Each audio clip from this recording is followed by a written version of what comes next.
Hmm. God damn, Jimmy. This some serious gourmet shit. Me and Vincent would have been satisfied with some freeze-dried Taster's Choice, right? And he springs this serious gourmet shit on. What flavor is this?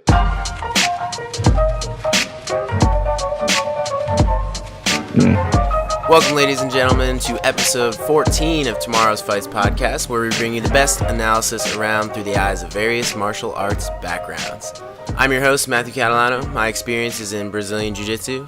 With me, as always, my co-host, a man with over 20 years of wrestling experience. He's also a purple belt in Brazilian Jiu-Jitsu, and most recently, an IBJJF Absolute gold medalist. I think I got that right. Welcome to the program, correct. Matt Branscombe. How you doing, buddy? I'm doing. Thanks for having me again, bud. All right, so big week for MMA. It's International Fight Week. We have the tough finale on Friday. Ronda Rousey is getting inducted into the Hall of Fame.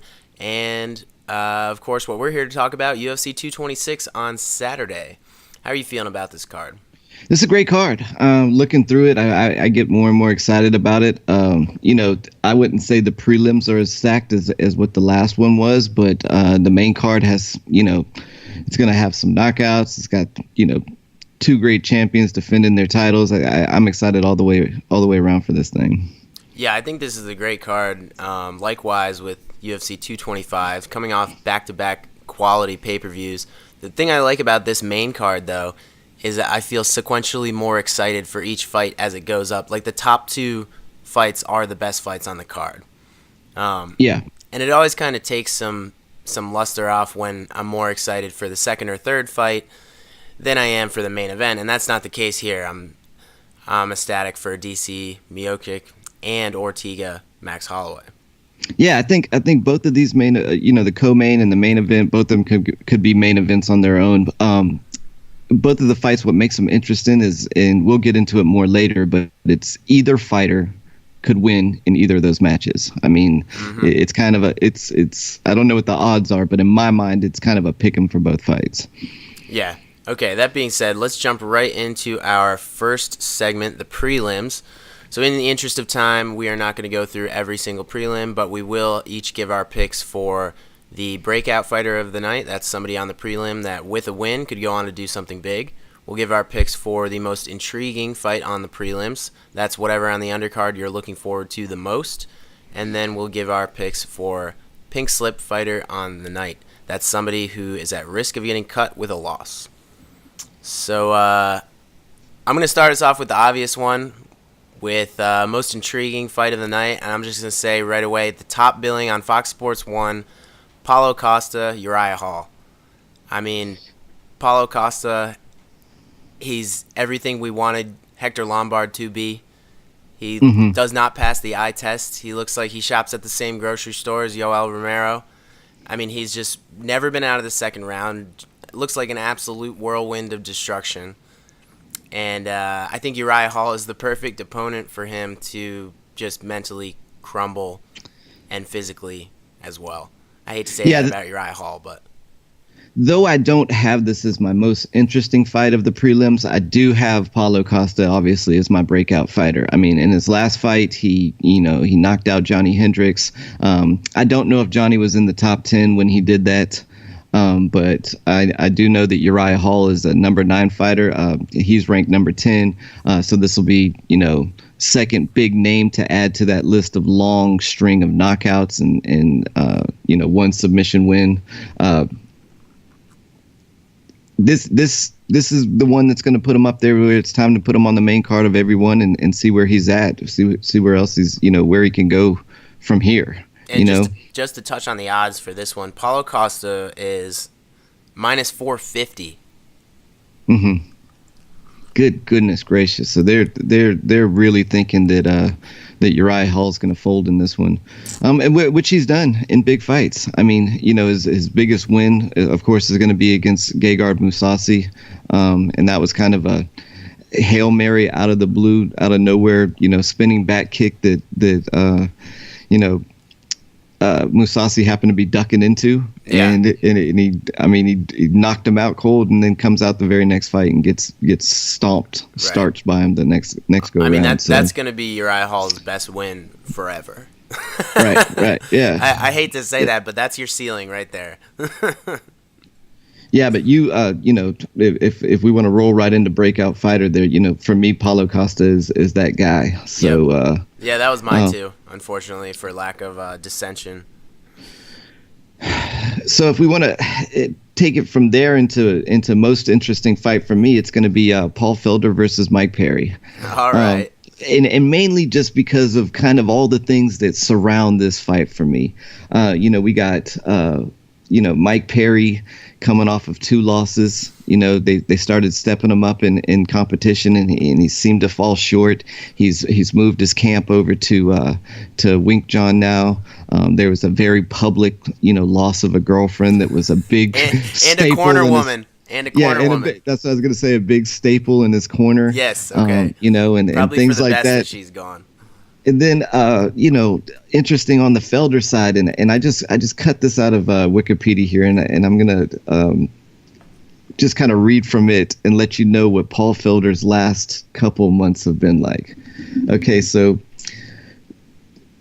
Felder was expected to fight Al Iaquinta on December 2nd, 2017 at UFC 218. However, Iaquinta pulled out of the fight on October 31st, citing an injury, and was replaced by Charles Oliveira. Felder won the fight in the second round, finishing Oliveira with a series of elbows. The bout with Iaquinta was rescheduled for UFC 223. However, on the day of the weigh-ins, Max Holloway was declared unfit to fight Khabib Nurmagomedov, so Iaquinta replaced him. Felder was then scheduled to fight James Vick on July 14th at UFC Fight Night 133. However, on June 27th, Vick was pulled out of that fight in favor of a matchup against Justin Gaethje the following month. On June 28th, it was announced that Felder would replace Yancy Medeiros in this fight at welterweight against Mike Perry. So this poor guy, over the last 8 months, has had either someone pull out of the fight, 2 pulls with Al Iaquinta, or had somebody thrown, or now he's being thrown in as the replacement fighter, with the, less than a month to get ready. Right. This was supposed to be Mike Perry, Yancy Medeiros. And remember, now Felder is coming up because he's not a true 170er. It's just so short notice that he's taking the fight there. Yeah, I think he's just hungry. I mean, even though he's, probably making a little bit of ducats on the side, working as a color commentator. I mean, shit, you can't keep going through these training camps. You can't keep doing, going out there and not getting paid. He's been getting fucked, for sure. Yeah, so who are you picking in that fight? I'm just curious. I'm gonna go ahead and say Felder's gonna outclass him. I mean, I think even on short notice, I think he's got the tools to make it go a little bit long. Mike Perry's kind of a knockout artist, but we've seen in his last 2 fights he fades really, really hard going into the last couple of rounds. So I'm gonna pick Perry to go ahead. I'm sorry, Felder to win that one. And I also looking through all of these prelims. It was hard for me to find a cut fighter, someone who's going to be cut. But I'll say that Mike Perry is my guy that's on that bubble of losing his status as someone that people pay attention to big time in MMA. He's on that 2-fight losing streak against Max Griffith and Ponzinibbio. And, I just, with only that one notable win over Jake Ellenberger, he got a whole lot of press for being a knockout artist. And then, we're kind of seeing that the book is out on him. People kind of know how to beat him. And, his attitude and kind of, persona that he puts out there isn't going to carry him much, much further if he can't win, fight, against any top 10 guy. Yeah. You got to be winning fights too. It can't all be an act.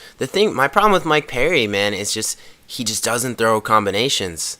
He's a one puncher, and so people started realizing that if I just essentially point fight this guy, then I can beat him. And that's Alan Jouban showed that, 6 fights ago. Mm-hmm. And now Ponzinibbio and Max Griffin, you're just seeing better kickboxers than Mike Perry. What happens when Mike Perry fights a more technical striker? Well, we see what happens. He loses. And I would say Paul Felder is above his last 2 losses, in kickboxing skills. The only thing about Paul Felder, obviously, he's going to have a pretty big size advantage on him. Perry is a pretty strong guy. I wonder if Felder will try and take this down and use some of those elbows from top, because Perry has not looked impressive from his back, you know? Yeah, and I mean, that's going to be the question. Does Felder have it in him to take him down? I mean, Perry is strong for a welterweight. You know, he's a big dude, and, you know, all he's got to do is touch you once, really, and you're on Queer Street and not waking up with the doctor standing over top of you. Right, and then just to touch on the odds, Paul Felder is a small favorite. He is minus 155. So, boy, that's going to put some fire under Perry's ass. I can imagine knowing that you're going in there against the lighter guy who's on short notice. On short notice, and you're still picked to lose the fight. And yeah. Yep, that's got to piss him off. I don't really have anybody for pink slip fighter either, which is good. That's always good when we can't find somebody. That speaks to the momentum of the card. You know, that means a lot of these fights are important, and it's true. On the prelims, there's a lot of divisional relevance happening in the fights. Like, look at Rob Font, Rafael Assunção. If Rob Font wins that fight, he's an absolute contender at 135. If Assunção wins, they kind of have to give him the title shot. I mean, he's on like a 6 or 7 fight win streak. Then you got prospects trying to get back on track in Drakkar Klose, Lando Venata. Of course, the Uriah Hall, Paulo Costa fight. What else? Is there anything else that's big on? Oh, yeah, Curtis Millender, Max Griffin. We just talked about Max Griffin beating Mike Perry. Curtis Millender is on something like an 8-fight win streak. He just knocked out Thiago Alves. So all of these fights. And then, of course, Gilbert Burns, the Jiu-Jitsu world champion who found out that he has a heavy right hand and he's won his last 2 fights by knockout. But unfortunately is fighting Hooker, who is the guy that seems to be who the UFC loves to put out there and kind of derail trains. I mean, Hooker, you know. They just know he's tough as nails. Yeah, he's going to be there all night. And if Burns does fall in love with that right hand, thinks he's only going to use that, he's in for a long night. Yeah, he's going to be Hooker's catching dangerous. some Hooker knees to the face if that's true. Yeah. So, yeah, I mean, I don't think they're going to cut Perry with a loss. He's too much of a character and has a following. They'll probably just give him a tomato can to smash next. Otherwise, I mean, you got Uriah Hall. He's still coming off a win, but he's lost his last 3 before that. Really, I don't think anybody's fighting for their job on this card, so that's a good sign. Exactly. Yeah. All right, moving right along to the main card, the pay-per-view. This is at 10 p.m. on Saturday, July 7th. All right, light heavyweight, Gokhan Saki takes on Cahill Rountree. Gokhan Saki is the kickboxer. I believe his record is 1-1 as an MMA fighter. But yeah, his one loss was in before in 2004. I think he was on a regional circuit. Literally almost 15 years ago. Right. But his kickboxing record is 83 wins and 12 losses, 96 fights. I mean, this dude he's one of the best kickboxers. He's a Dutch kickboxer. He's been around forever. He's 34, so I wouldn't say he's in his physical prime anymore. But nonetheless, it's awesome that we got him in the UFC. He's taking on Cahill Rountree. Cahill Rountree, I believe, did he come off the Ultimate Fighter? Yes, he was actually the Ultimate Fighter champion. Okay. He was a heavyweight. And he is coming in at 6-2-1. He's got two. He had those 2 losses to Andrew Sanchez, and then he got choked out by Tyson Pedro, which was like the battle of the prospects. Then he had 2 wins over Daniel Jolly and Paul Craig. And his last fight was a no contest, which he originally lost by a decision, but then his opponent tested positive for steroids, a la USADA. So, Cahill Rountree is coming in as, I believe he's the underdog. Let me check this real quick. Yeah, very slight underdog. Saki is minus 140, and Cahill Rountree comes back at plus 120. Who you got in this one? This one's a tough one for me because Gokhan Saki's first fight in the UFC, I don't know if you remember, he got rocked pretty early in that fight. Yeah, it was looked kind of out of shape, looked a little tired. I don't know if it was just from the damage he received, but then ended up being able to stop his opponent with seconds left in the first round. And then Cahill Rountree, like you reading off his record there, has been pretty inconsistent in the UFC. Even in the to win that Ultimate Fighter season, I believe he lost in the second round, and then was brought back due to injury from one of the other guys had a neck injury or something, and he was brought back in, won a semifinal match, and ended up in the finals, and then won that match. He's a kicker puncher first. I wouldn't say kickboxer, but that's kind of his deal. So maybe he feeds right into this. I'm gonna go ahead and say Gokhan Saki. I'm gonna say Gokhan's gonna be able to.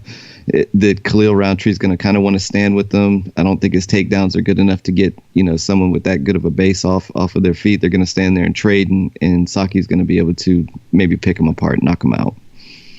Yeah, I mean, this fight to me is the opposite of a grappler's delight. I don't think we'll see it on the ground unless somebody falls down. Khalil Rountree just has awful defensive wrestling. That's how Tyson Pedro easily took him down and submitted him. So, I mean, you got to think his style plays right into what Gokhan Saki wants to do. Right. These brawlers that hit hard in the UFC, that's exactly what a guy like Gokhan Saki wants to see. There's too many openings. He's too slow. Gokhan Saki has seen it all. I'm picking him as well, but... Is that your cat? Yeah, my cat just ran across the fucking keyboard. I mean, Gokhan Saki has seen it all.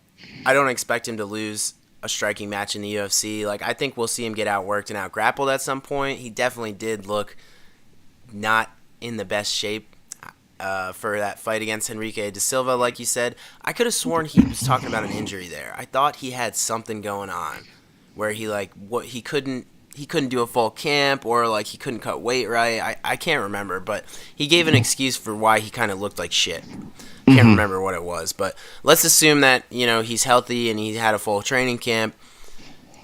Does he come out and look like what he looked like in kickboxing? I don't want to believe yet that he's just had so much wear and tear that he just doesn't have it anymore. So I'm picking him to definitely get past a guy like Khalil Rountree here. Until I see just someone with at least mediocre wrestling fight him, I'm not really picking against him.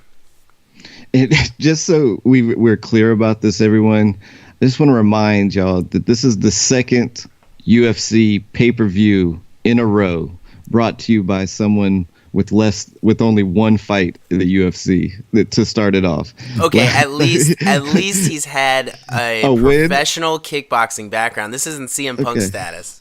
Yeah, but I mean, it's just crazy to me that the last two UFC pay-per-views have been brought to you by someone who's only started off and they only have one fight in the UFC. I mean, that's crazy to me.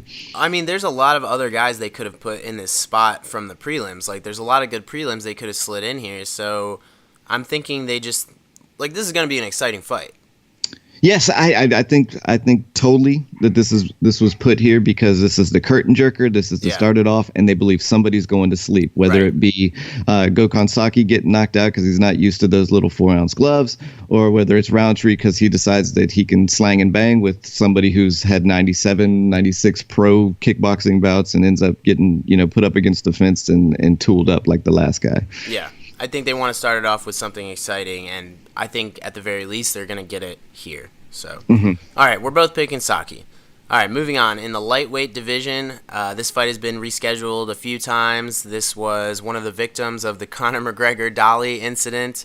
We have, at lightweight, Michael Chiesa taking on Anthony Pettis. Michael Chiesa, of course, Ultimate Fighter winner, comes in with a record of 14-3. Coming off that loss to Kevin Lee where he got choked out and said, I didn't tap. I was using my neck to break the submission. Yeah. Taking on Anthony Pettis, who has just had a career of ups and downs in the last 5 years. Former champion, comes in at 20-7. He's coming off that rib injury against Dustin Poirier where he just shredded that cartilage in his rib trying to turn out of the body lock. Basically exactly what I did with Richard that one time. Yeah. And, all right, what are the odds? I got to assume that Chiesa is favored here.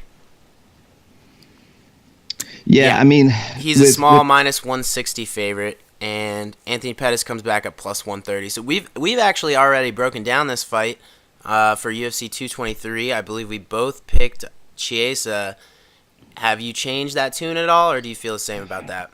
No, I still feel the same about that. Michael Chiesa is a tough, nose to the grindstone wrestler, and that typically tends to be the person that Anthony Pettis has a problem with.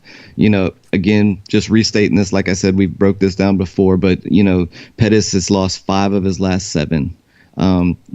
He's had 1 win in the last year and a half, and that was when he first came back up to lightweight, and then he had that weird rib injury loss to Poirier.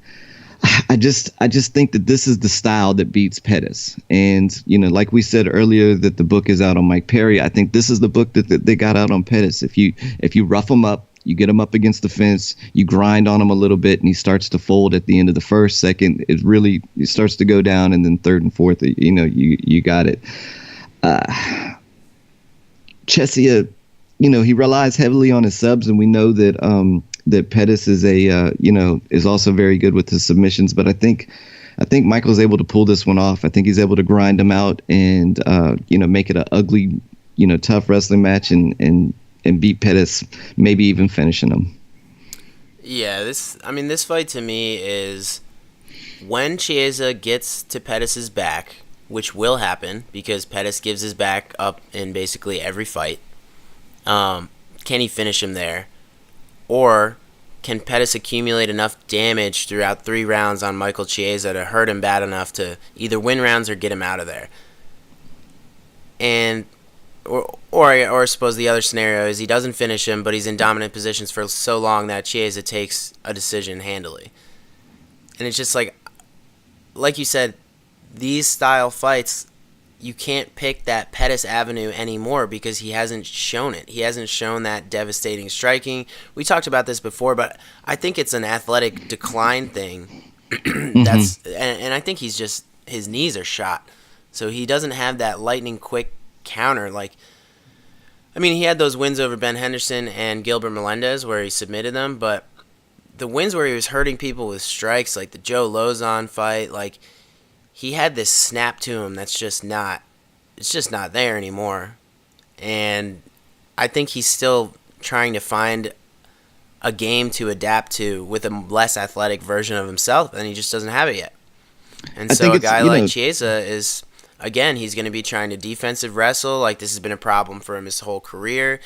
Pettis is not a bad grappler. He's a great grappler. He's basically a guard player, though. And when you have a great guard player versus a great back taker or a great top game grappler, those styles don't necessarily negate each other at all. People got to understand that, especially about jiu-jitsu, is someone who's an excellent top game player might have a little bit more of an advantage over someone who's an excellent guard player, especially in Nogi/MMA. Mm-hmm. Where you can mix in elbows and strikes. Yeah, when you're getting hit, when you're sweaty.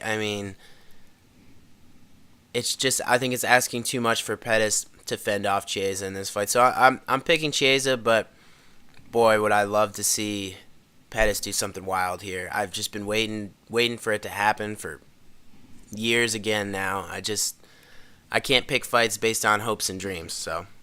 Yeah, and the things Chiesa's got going for him is he is a finisher when he's on the back.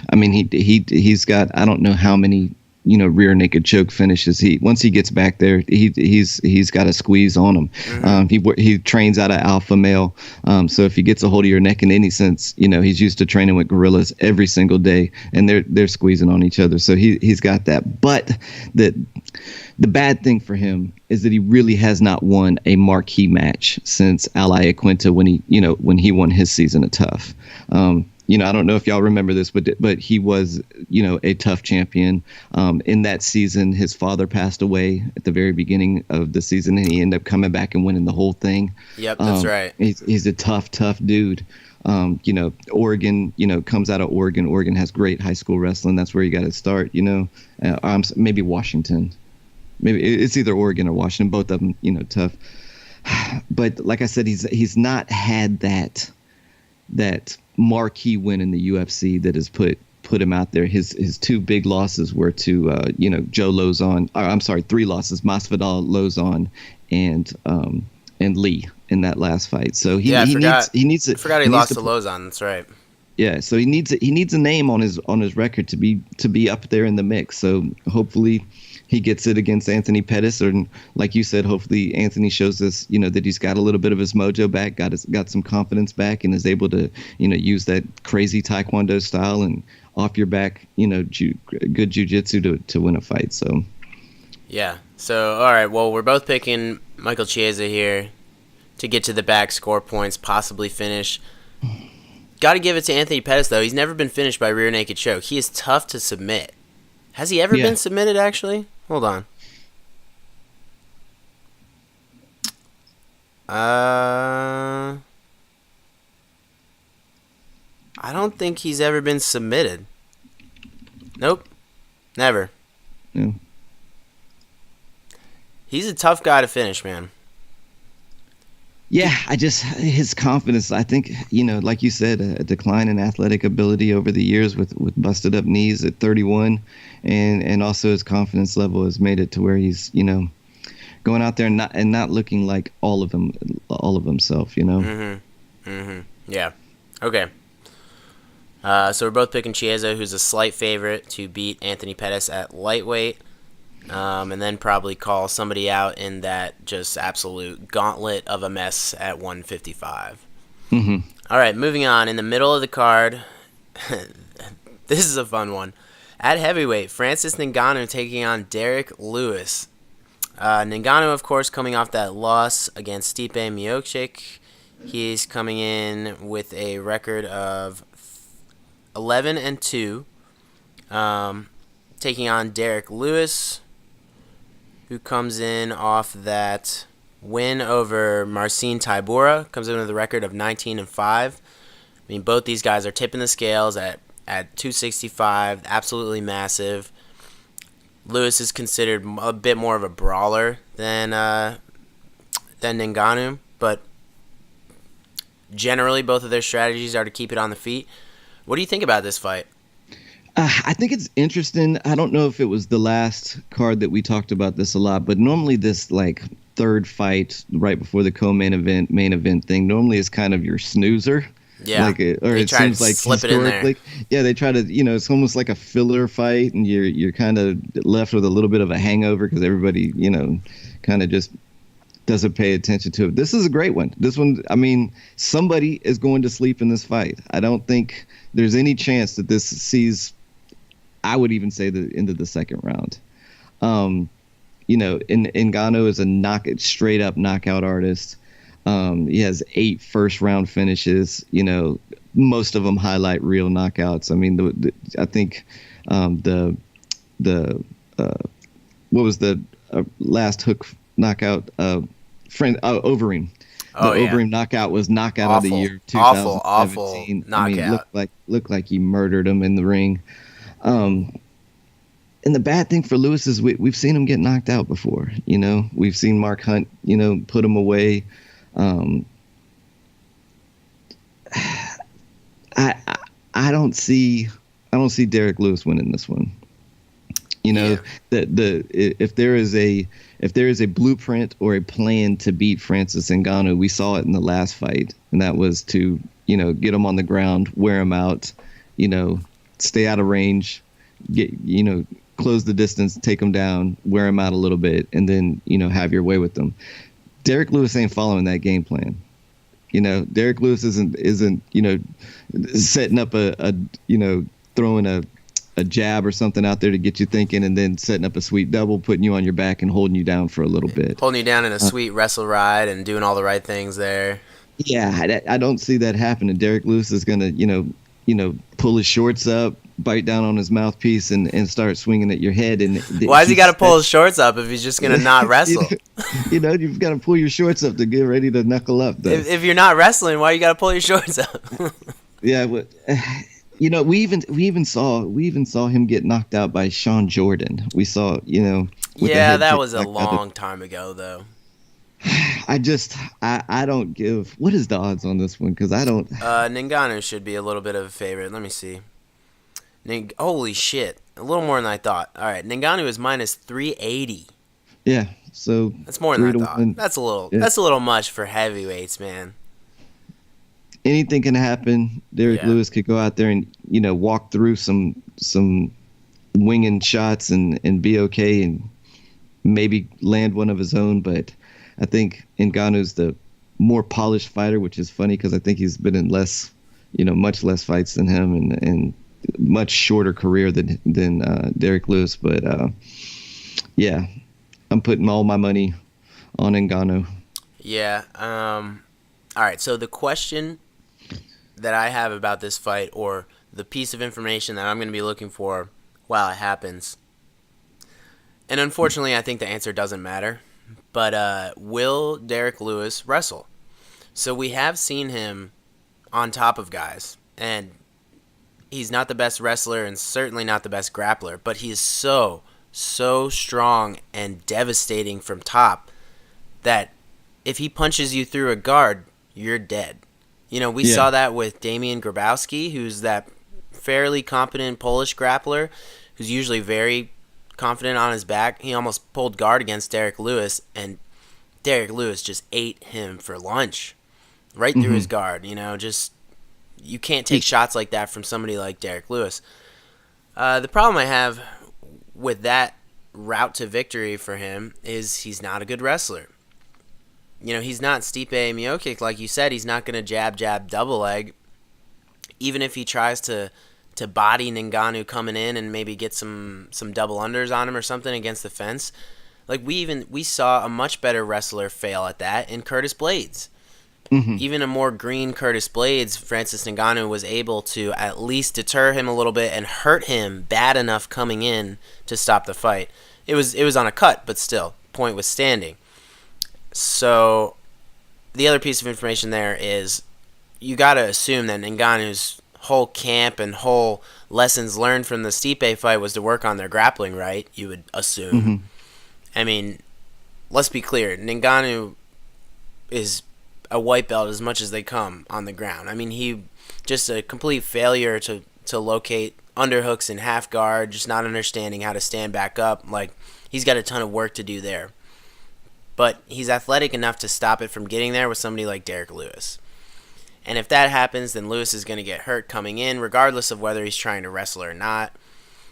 Ngannou, although he's a brawler too, is a little more technical, a little sharper, throws tighter hooks, throws straight punches. Derek Lewis still gets by on kind of like brute strength, elbows, punches, just I'm huge, I'm this massive energy coming at you. It's up to you to stop me. That's Derek Lewis's game plan, and against technical strikers, that doesn't work. We saw it against Mark Hunt. It does not work. So I think regardless of what game plan Derek Lewis comes in with, unless has some seriously improved wrestling, then it's going to be Ngannou all day. But if you see Lewis get on top, I would not be shocked at all to see him just elbow Ngannou's face right through the mat. Yeah, I went back and watched some of his fights, over the last couple of weeks just to get ready for this because I've paid attention to him, but peripherally.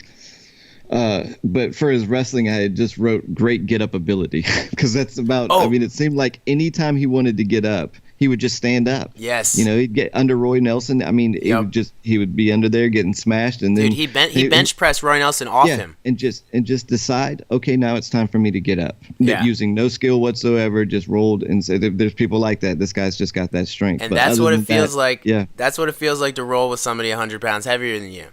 Yeah, and he just and from the top, like you were talking about, if he does get somebody down, someone pulled guard and he's able to put all of his weight behind short punches down there when he's on top to the guy, down into the guy on bottom, and just annihilate you. So it's devastating. He doesn't get enough credit for that, but he's not there very often. Right. Okay, so we're both picking Ngannou. To make it not interesting, we've picked the same three guys, but hey, well, that's what you get when you have, semi-big favorites or matchups that are rehashed. Anyways, moving on to the featherweight division, and our first of two title fights Saturday night. Champion Max Holloway takes on Brian T. City Ortega. Max Holloway, of course, coming off those annihilations of Jose Aldo, just so impressive. 2 back-to-back TKO wins over Jose Aldo. Just reading that on Wikipedia, it doesn't even look right, you know? Right. So he's coming in at 19-3. He's taking on Brian Ortega, of course, coming off that huge win over Frankie Edgar where he knocked him out in the first round. Brian Ortega, of course, 14-0. He's finished every fight that he's had in the UFC. And I believe Max Holloway is a small favorite. Now, this is really interesting. I want to talk about this for a second. Max Holloway opened at -170. Okay? And right now, he's all the way down to -130. Mm-hmm. So what does that mean? That means a lot of money and believers are coming in on Brian Ortega. It's pretty interesting stuff. So, yeah, take it away. This is a great Ortega's fight. got that one thing. I think why this betting might be going this thing. He's got that one thing that you probably want most in someone you're coaching, and it's just that ability to win. He's a damn winner. I mean, He's a winner. No matter what's going on in the fight. I heard Henry Gracie talk about it before. He's most comfortable in chaotic situations. He doesn't lose his shit at all, and he finds a way to win at the end. It doesn't matter that he was down, 3 rounds against Clay Guida. Fuck it, let's throw a crazy knee and get a win. It doesn't matter, what all that you're going out there against, Frankie Edgar, a freaking stud that is Taylor built to beat the shit out of new prospects. Fuck it, let's go knock him out in the first round. This guy is a winner, and that might take him through in this fight. Max Holloway on a gaudy 12 fight win streak. Hasn't lost a fight since he lost to McGregor, and even then, I mean, he's only got 3 losses in the UFC, and they're to Conor McGregor, Dustin Poirier, and Dennis Bermudez. I mean, you can't. I mean, those are all top tier, number 1 echelon guys. Mm-hmm. And those were all early in his career, and he seems to only get better as time goes on. His striking's getting more fluid. His ring generalship is just on par with anybody that's been in there. I've heard Rogan and now talking about that he is the best featherweight ever. I might kind of agree with that. I mean, it's hard. It's getting harder and harder to argue that every day. Let's say that. Argue against that.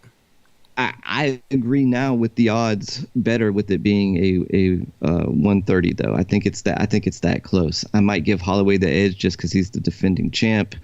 He's had this big fight experience now more times than Ortega has. Ortega only having that one really really big fight with Frankie Edgar. Both of these fighters are Gracie Jiu-Jitsu black belts. Both of them have slick submissions, but I would have to give Ortega definitely the advantage on the ground, standing up. Even though Ortega has been boxing since he's 17 years old, I would still give the striking advantage to Max Holloway. If someone had a gun to my head and I had to pick someone to win this fight, I guess I'm gonna go with Holloway.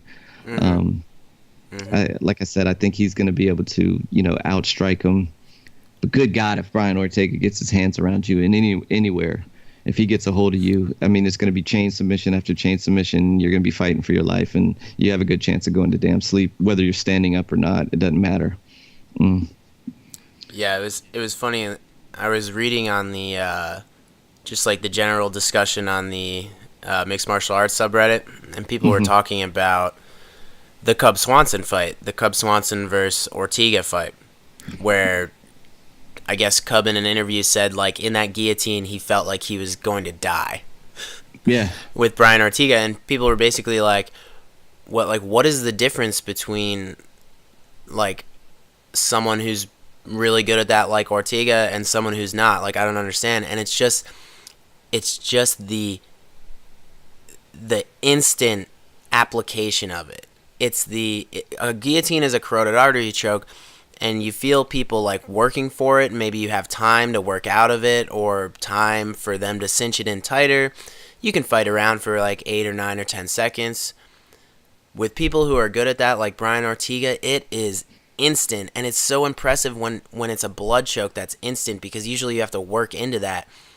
And just like the triangle he put on Diego Brandao, how many people do you see instant tap to a triangle? Usually that takes some finagling, and that's the thing that people don't understand, that Brian Ortega has this certain je ne sais quoi about his jiu-jitsu where he just gets it. His submissions are perfect. And for MMA, we haven't seen a guard player like him apply that level of just ferocity in his submission since, you could say, Charles Oliveira, but he gets a little sloppy. He's very offensive. But Brian Ortega, when you're in something, he finishes you. Yeah, and it's amazing. The Cub Swanson choke, he did have to work with a little bit. He readjusted his grip, and once he readjusted his grip, that's when the choke came. But I completely believe Cub Swanson when he said he felt like he was going to die, because having been to a lot of submission grappling tournaments, having spent a lot of time in gym, having watched a lot of UFC, there's different kind of taps. There's that reluctant, I'm not getting out of this tap, and then there's that oh shit, and Cub Swanson was slapping on him like he thought he was still standing up. Right. And I mean, he knew he was on. Brandao was the exact same way, and I think the Brandao submission came from the instant triangle tap came from he went from a darce to a mounted guillotine. Yep. And then from the mounted guillotine to a triangle, and I think he was just suffocated. He rolled from an omoplata. He rolled into an omoplata, and then Brandao sat back up, and then he put the triangle on him. Yeah, and I think those chaining things in that whole time, I think Brandao was being slowly but surely, kept from getting air, right. suffocating, and he was just in quicksand. And I mean, the more he kicked, the more he fought. He was just going even deeper and deeper and deeper. And then now all of a sudden you got Brian Ortega. His fucking name is T-City for triangle. City's right, exactly. Legs wrapped around your neck, and you're like, oh shit, I'm done. It's so amazing to me to watch him have such tight transitions, like without a gi on, while they're sweating, while he's getting hit. Like, it's just, people don't understand like how much more difficult it is to keep someone in one place without the gi. And obviously that doesn't apply to MMA, but MMA is basically no gi when you're getting hit. It's even worse. It's even harder. And to see him like keep everyone where he wants them to be, it's just really incredible what he's able to do with his jiu-jitsu. And he's what, like 28, Okay, yeah. So I think one thing that people aren't talking about in this fight, obviously I'm going to give Holloway the advantage from like a kickboxing, stack up points in rounds type of deal, right? If MMA striking, if they stay at range, just a pure kickboxing match, you got to favor Holloway there. I mean, just what he's done in his breadth of work in the UFC. But Ortega hits hard, man. I don't think people are talking about how hard he hits, how big he is for a featherweight. Like, he was talking about the Frankie Edgar fight where, what did he stun him with? Was it an elbow, right? Like, coming in? Yeah, the first thing he hit him with was a tight elbow on the inside. Right, so which had him rocked pretty hard. So Ortega they were like, what was going through your head when you saw that? And he was like, I was just waiting for him to recover like he always does. So I was like, all right, let me just score some more points and try to win the round back. And then he's like, as I was fighting in the next 20 seconds, I realized like he's not recovering. He's not recovering at all. And then he just went for it. And it's like, people don't understand how hard he hits. He's got just as many knockouts in the UFC as he does submissions. So if Holloway gets in close like he did with Aldo and just goes into that brawl, I think he could get hurt there. I think Ortega doesn't have to submit him to win or have to take him down. That's the other thing we got to talk about with Ortega. The wrestling's not there, man. Right. He's not a takedown artist. No. It's normally, scrambles to top position or even getting taken down from bottom position. He showed it really bad in that Clay Guida fight that he's just not. I mean, he's not the takedown artist. Yeah. But neither is Max Holloway, and Max Holloway isn't necessarily a great defensive wrestler either. He's not bad. Max Holloway doesn't have to take you down, but I think his defensive wrestling has gotten a lot better. We just haven't seen him fight a wrestler in a while. Mm-hmm. So, I mean, the obvious trouble I have with picking Ortega is the wrestling. If he is consistently losing the striking, and if Max Holloway is very disciplined and stays on his back foot and just tries to jab Ortega to death, I mean, you don't think he could win 3 rounds doing that? Of course he can. Yeah. But Ortega's not going to let that happen for 25 minutes. He's going to push the pace. He's going to try and get in there. And like we saw with Cub Swanson, you can't let this guy touch you. You can't let him grab a collar tie, an arm, piece of your head, anything. He'll just suck you into that front headlock, and it's goodbye. It's in a weird like bizarro world. I would love to see like a Tony Ferguson fight Ortega, and just have like a battle of like the snatch downs and Darces. Yeah, that Ortega's good enough off his back though. He's not going to be afraid to pull guard if they're anywhere close either. Yeah, have we seen him pull guard though? I was thinking about that too. I don't think we've seen him do it yet. Yeah, but in this situation where he might be getting tuned up a little bit on the feet, maybe getting tuned up a little bit on the feet, get it close to the cage, pull guard where he, the opponent can't get away from it, and maybe try his luck down there. So that could be one of his avenues. So here's where I'm going with this fight. You also got to consider that Max Holloway is coming off that Khabib missed weight little fiasco, right? Mm-hmm. He's talking a lot about 155. I'm not saying he's looking past this fight, but he's talking about a lot of other things that if I were his coach, I wouldn't want him to worry about yet. I think we will probably see Holloway take the first 2 rounds. I think eventually he's going to get into a brawl and he's going to get hurt. He's going to get hurt with an elbow. He's going to get hurt with a knee from Ortega. He's going to be a little overconfident in a brawl there. He's going to get hurt, and then that's when Ortega's going to come in and grab something, grab a neck, snatch him down, start to pummel under against the fence. Even if he doesn't get anywhere there, if he has Holloway hurt a little bit and he jumps into a dominant position, even in round 4 and 5, we know he can finish late, right? You don't want to be Max Holloway with Brian Ortega on your back in the 4th round. You know? So this is a little bit of a long shot, but I'm going to pick Ortega here to do something special. I mean, the guy, like you said, he's a winner. He's got heart. You can't teach heart. He hits hard. I think that's being underlooked here. His striking is getting better now. If he just goes in there and has a kickboxing match, he's going to lose. Okay? But if he pushes the pace, if he hurts Max Holloway, if he gets inside and makes him brawl like he did with Jose Aldo, I think Aldo was a little past his prime there. He's definitely smaller than Brian Ortega. Mm-hmm. I think Ortega could hurt him and do something. Get him to the ground or win some rounds. Inside the clinch, he's devastating with those elbows. Yeah, like I said, I'm not going to... I think this fight is very, very close. I could see either fighter winning. In any of those ways you said there, he can win it. The only thing I can say though is I've never seen Max tired. Max is one of those like long distance marathon runners that he's got that style where he's in your face, but he's not pushing he's not like overexerting himself. Every punch, every kick is kind of 70% pop, pop, pop, pop, pop, pop. So I don't see him getting tired. I haven't seen Ortega get tired either, though. Now, of course, we haven't seen him go 5 rounds, to be fair. Mm-hmm. But, So I'm going to go with Ortega. I'm so excited for this fight. This is the best matchup they can put on at 145. I love it. Okay, that being said, that's not even the main event. Moving on, in the heavyweight division, where Daniel Cormier will try and make history being the second man to co-currently hold 2 belts.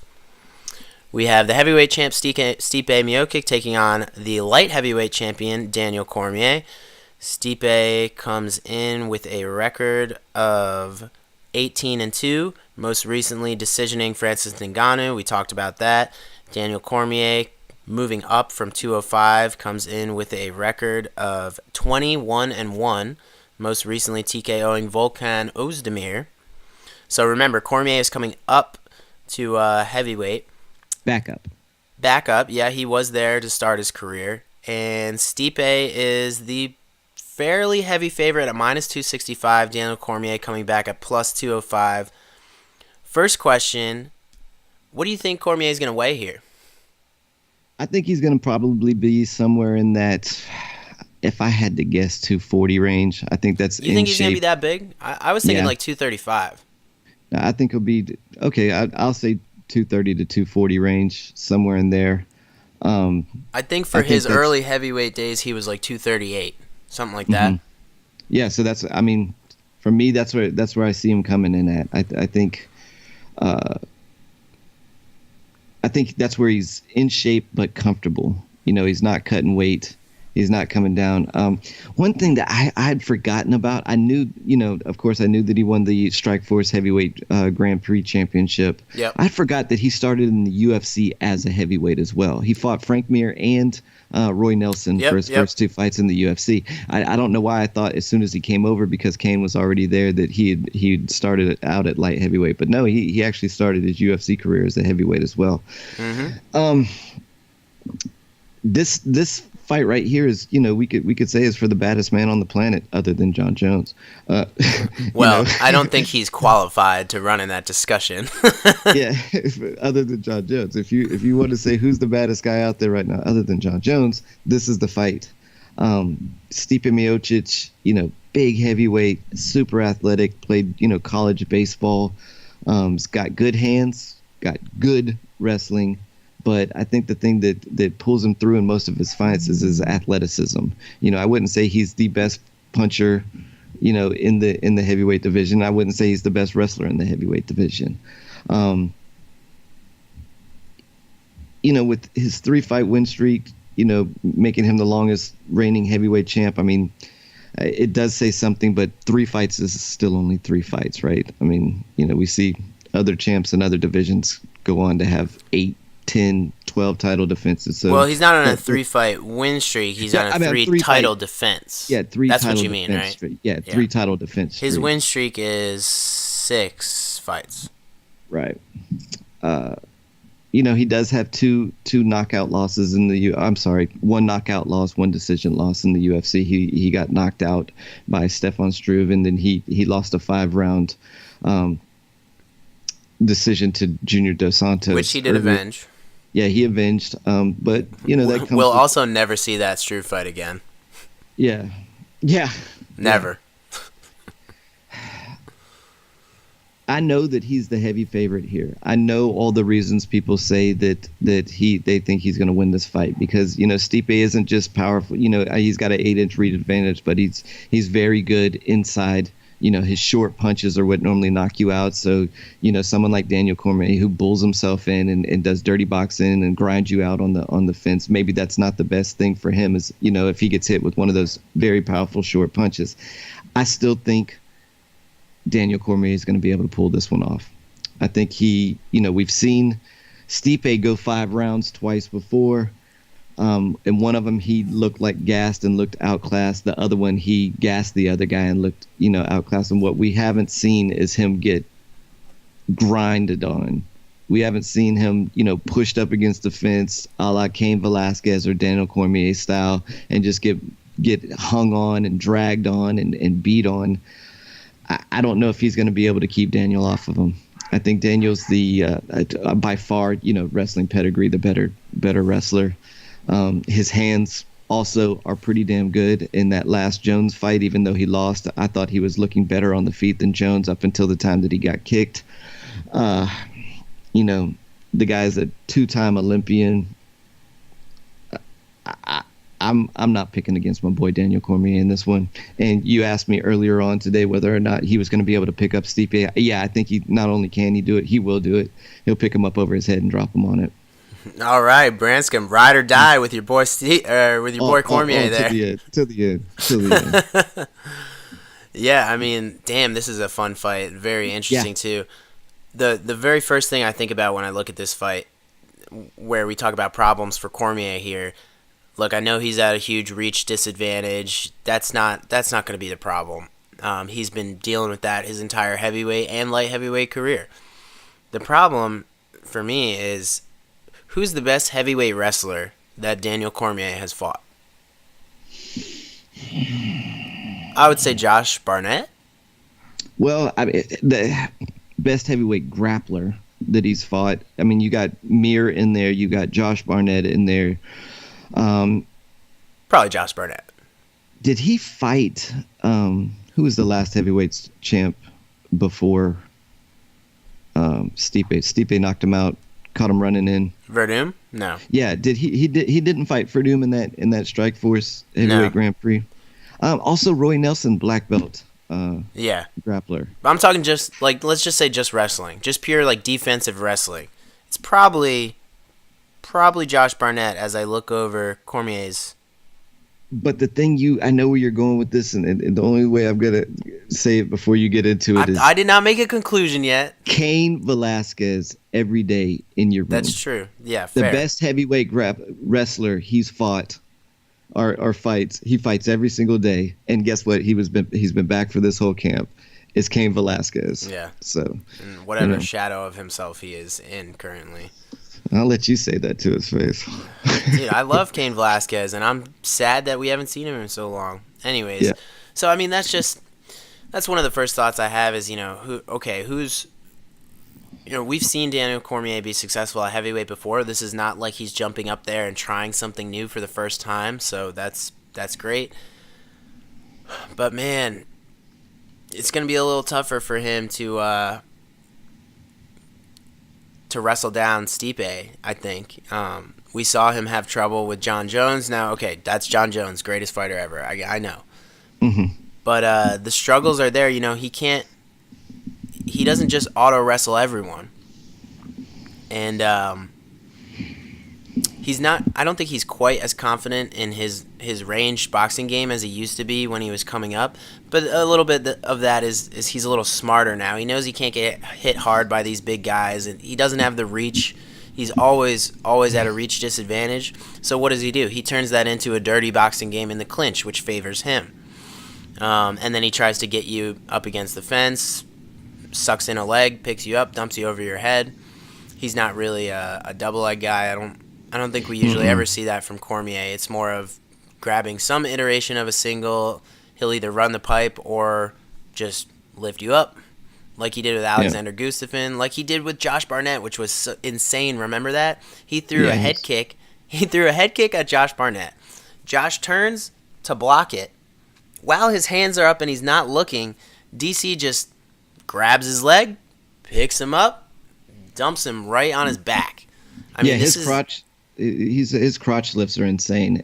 The amount of force and power he's got. I know people look at that stomach of his, that midsection of his, and think, that's a big stomach. I believe that there's a very, very small amount of fat around a huge just piece of purpose-built muscle in that core area for picking people up. Yeah. Dan Henderson, Josh Barnett, Gustafsson, he did it too. Gustafsson. I mean, he did it to John Jones. He just couldn't keep him down. Is able to pick up off the ground over his head. I mean, that's an insane amount of force to do that to somebody who doesn't want to be picked up. Yeah, that's just incredible stuff. So, but I'm telling you, even with Stipe's wrestling, I can still envision Cormier having success with that single leg here. Even popping him a few times against the fence and then running the pipe with it. I think he can take Stipe down with that. I don't even think he has to pick him up. And, if he gets on top of Stipe, that's where this is going to get really interesting. Mm-hmm. So, of course, Stipe's avenue to victory is pretty obvious here as well. He just needs to stay on his back foot and try to jab Cormier to death. Stay away from all clinches and just use his boxing. He's a Golden Gloves boxer. I would definitely rate his boxing ability above that of Cormier's. Even if you want to say they're equal, the reach disadvantage is just too great for Cormier to stay at range there. He's just not going to be able to score enough points. He's going to want to get in. That's where he's going to have to watch out for any of Miocic's, hard jabs, hard hooks. We saw him drop Overeem. We saw him drop Verdum, basically walking backwards with a jab. Mm-hmm. And that's the other thing, Cormier's not getting any younger. He's absolutely got a big, strong chin. But, he's 39 now. Not exactly a spring chicken. Also not completely old for heavyweight, right? But that's a lot of miles on that body. Yes. I mean, from 2003 to 2008, being on the senior men's national team for freestyle wrestling. Before that, he had 2 years in NCAA wrestling. 2 years before that, he was in junior college wrestling, and then for however many years in high school wrestling. I mean, that's a shit ton of miles to put on anybody. Yeah. So yeah, we were definitely on the waning days of this career, and I hope he's able to pull this off. Well, I think he knows that too. Yeah. Yeah. So originally I came into this as my first inclination was Miocic for the wrestling, for the defensive wrestling, for his hands. I'm not so worried about the size, the frame. I mean, Cormier fights people with that type of frame at light heavyweight. So I'm not so much worried about that rather than the skill set that he has and how it matches up with him. But, man, after going back and watching a lot of tape on both these guys, I'm actually going to go with Daniel Cormier here. And I think what's going to happen is I think he's going to get inside.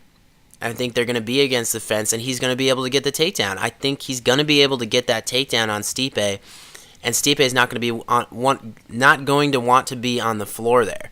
The other thing that people aren't talking about is what type of offensive wrestlers has Miocic had to fight recently?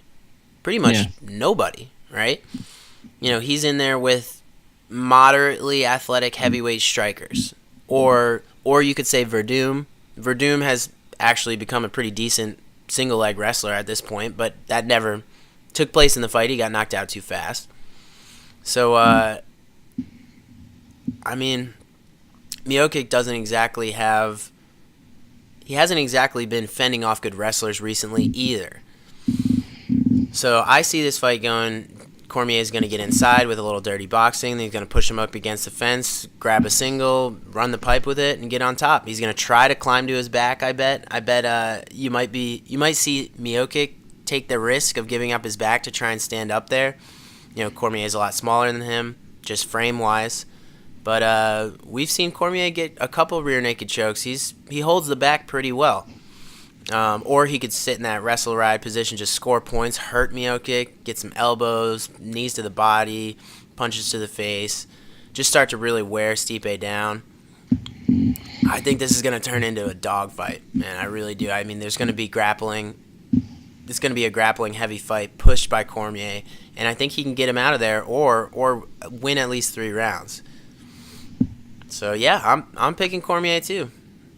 Yeah. Which is pretty interesting because he's a sizable underdog here. I mean, I think those odds are a little bit wide. A little bit. Yeah. I think the size difference is going to turn out to be much to do about nothing. Like you said, he hasn't been picked apart on the outside really ever in his career. I think if Stipe's got one thing on him, it's that boxing footwork. If he's smart, he's not only on the back foot, but he's going in lateral motion a lot in circles to keep himself from getting pushed up against the fence, because I think that's the danger area for Stipe. Oh, absolutely. is getting grinded up against the fence. And if I'm Daniel, that's where I'm trying to push the fight to. Hopefully Daniel's not running. I mean, he's not. We've never seen it before. We've never seen him run into punches. He's not that fighter. He's not the guy like Junior Dos Santos and God, why do I keep forgetting his name today? The last heavyweight champ. Verdum. God, keep losing his name.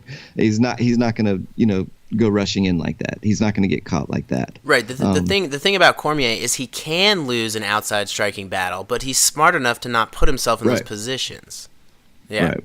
So, all right. Well, so we are both picking Cormier. Anything else about the main card or the main event before we move on? The only thing I wanted to say was I'm very happy that both the co-main event and the main event fighters for this one are all 4 guys coming in showing nothing but respect for their opponent. There's been no talk of bad blood, no talk of I want to kill. And my point being that you don't need that for it to be a very interesting, very something to look forward to fight. You're just sick of the drama there, Branscombe, aren't you? I am. You're sick of the bullshit. This isn't pro wrestling. Everybody doesn't have to be a fucking character. Everybody doesn't have to be, spitting into the mic as they scream out their next thing. No, just go out there and do your job. Cormier and Stipe both have attitudes that are genuine and make them likable. Max Holloway, I wasn't on board at first with his, kind of he's a goober, stunted vocabulary. Yeah, stunted vocabulary, kind of a bit of a goober. But now I am. He because makes that's me laugh. who he really is. That guy. and Brian Ortega, it really is that nice dude. Yep. Came from nothing. Great family dude.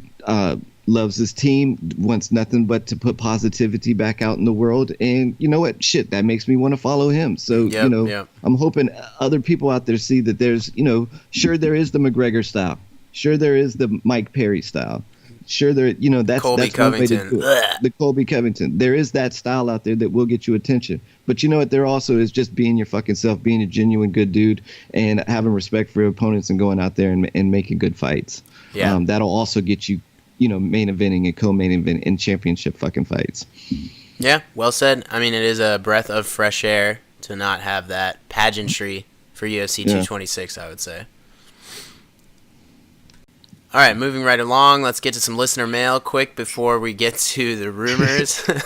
You said we were breaking. I go to yawn and stretch real quick, and you come right back in. Leave that shit. I don't care if you're stretching. Yeah, you look pretty cozy there. All right, so we got Felipe from San Francisco writes in, UFC has been struggling with pay-per-view buys recently and having any big shows. Nothing has broken 500,000 recently. Does UFC 226 break the 500,000 mark for pay-per-view buys? It's got a good lead-in. It's got a Friday night fights. I'm saying no. No. It's not happening. No, unfortunately, after all that speech I just gave you, we needed Brock Lesnar on this card. we needed something to like really make it that in boxing you have your Cinco de Mayo, and over the last 5 or so years they've made this July 4th weekend the big weekend for UFC, and though I'm very excited about this card, I don't think this is going to draw in your casual viewers to spend $65. Yeah, I would think like a 350, high 300s. Yeah. Cormier he's pretty well known, and this is an overall great card, but it doesn't really have that it factor.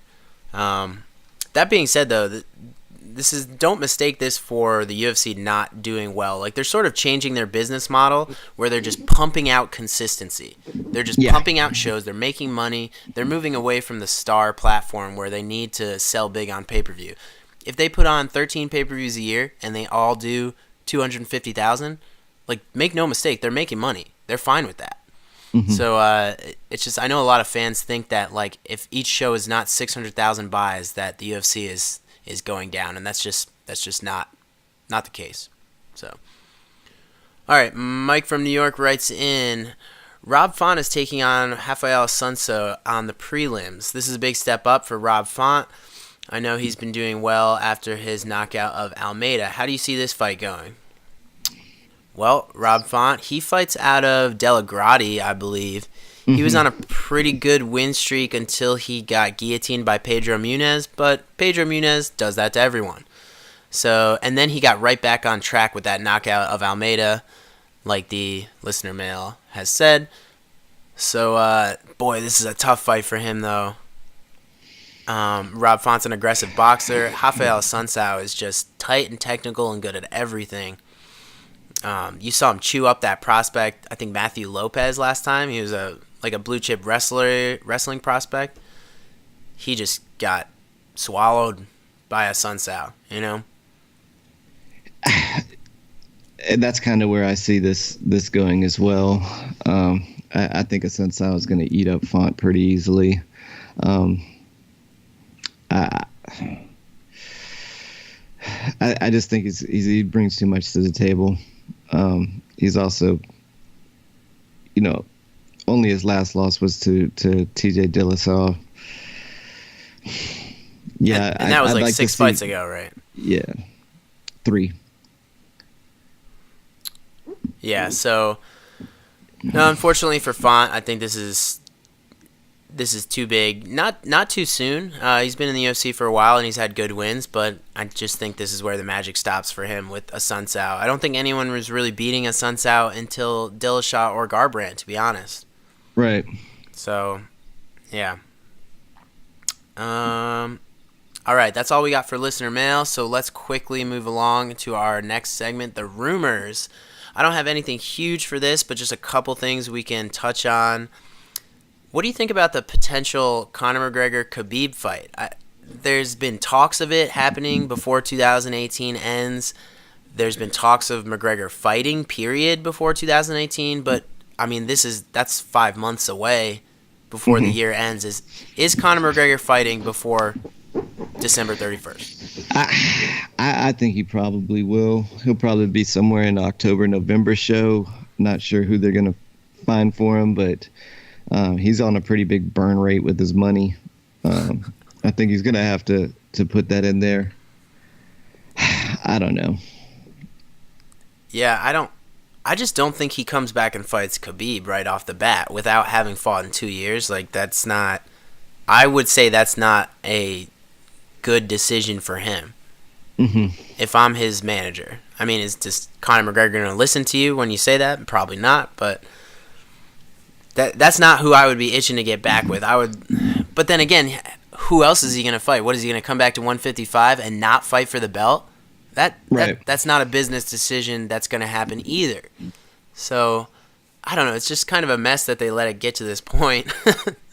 But eventually they had to move the division along without him. So now when he does come back, it's going to create some type of awkward situation. I mean, you could just throw him in there against Tony Ferguson and just say, like, fuck it, we'll make up an interim belt for this, whatever. Yeah. So which let's not put it past them. I mean, or they might just bring out George St. Pierre. I mean, who knows? Or they might bring back George St. Pierre and have them fight for the new 165-pound division, huh? Yeah, which somebody else was talking about fighting for a 165-pound belt. Was it Kevin Lee? Yeah, Kevin Lee is calling out GSP, who I don't think was listening. GSP for a 165 belt. I mean, so who knows with that? Until I see the World Press Tour where they go to 87 different countries and speak at every world capital, talking about who's the best, I'm not going to believe anything until it comes out with Conor McGregor. Who knows what's going on that front? The big rumor for me would be the proposed fight between Robbie Lawler and Wonderboy Thompson, Stephen Wonderboy Thompson, hopefully in Greenville. That's a good rumor for me. Us being close to Greenville, would love to go up and watch that fight here in South Carolina. Plus, I think that's a great fight for Stephen Wonderboy Thompson. Yeah. It's fun for everybody. You got the brawler and the technical striker, the technical brawler versus the technical striker. So. Yep. Yeah, I like that too. I don't have anything else big. Just what does Daniel Cormier do after this fight? I think he retires, win or lose. Yeah, he said he was out at 40. He's really got nothing else to prove down at light heavyweight. This was the fight to prove something at, and it's hopefully goes out on a win here and gets to ride off into the sunset, leaving the bad taste of the John Jones duo losses behind him. Right, and I think if he wins this fight, I think he can totally forget about those John Jones fights. It doesn't matter. He's an all-time great. It will be funny, though, if he wins this fight and walks away. That's gonna fuck up the UFC a little bit, right? 2 divisions in limbo. What are we going to do? Are they they're just going to fight for the vacant belt? Are they going to have a little 4-man tournament? I don't know. They're so quick to throw out interim belts anymore that I don't think they might just hand it back over to Stipe. They might. That would be terrible. I don't know. Yeah, I would like to see them use that opportunity to do something fun. But, yeah, I mean, we'll see. I think he retires, win or lose. If he retires on a win, he'll absolutely be an all-time great. He'll be the second person to ever concurrently hold 2 belts. And just a great overall career for Daniel Cormier. So, all right, just one more thing. I want to remind everybody that we have some that there are fights on Friday night. It's the Ultimate Fighter finale. Tavares versus the last stylebender. I'm not going to try to say Israel last name. Adesanya. Looking forward to seeing my boy Michael Serreras back in battle again. And so don't forget, you got something to watch on Friday night as well. Yeah, I do want to see how Adesanya does against Tavares. Tavares is a hard guy to look good against, man. He's just a pretty conservative defensive fighter, so yeah, I don't know. All right, well, that about does it for us. Have a safe 4th of July, everybody. You can find us on YouTube, SoundCloud, Twitter, Facebook, all the usual things, and on tomorrowsfights.com. If you like what you hear, subscribe, rate us on iTunes, like our stuff, share it, get the word out. The more support we have, the more shows we can do. That's all for us. You can find me at Tomorrow's Fights on Twitter. Send us the listener mail for UFC 227. That's happening in August with Cody Garbrandt and TJ Dillashaw. Any question, comments, concerns, send us that, and we'll talk about it here on the podcast. Branscombe, where can the listeners find you at? Cromsdog on Instagram, CROMSDOG on Instagram. Still working on getting some more stuff up there, but that's where you can find me. Awesome. All right. Thanks again, guys, for listening. This has been Tomorrow's Fights Podcast, and we will see you Saturday for Tomorrow's Fights. All right. Thanks, guys.